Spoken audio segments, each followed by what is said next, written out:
స్త్రీకి జీవితంలో అన్నిటికన్నా గొప్పదేది అంటే మంగళసూత్రమే. ఆ మంగళసూత్రం కన్నా గొప్పది ఇంకొకటి ఉండదు. నా భర్త అదొక్కటే.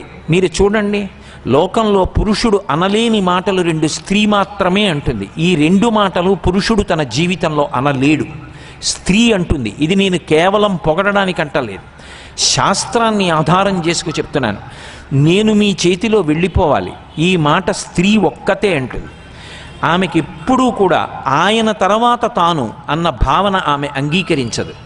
ఈ పసుపు కుంకాలతో, ఈ మంగళప్రదత్వంతో మీ చేతుల మీద నేను వెళ్ళిపోవాలి, ఇది కోరుకోగలిగినది ఎవరు అంటే ఒక్క స్త్రీయే కోరుకుంటుంది.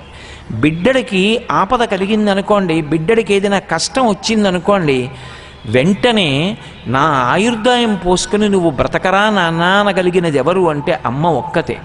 ఆమె ఎంత చదువుకుంది అన్నది పక్కన పెట్టండి.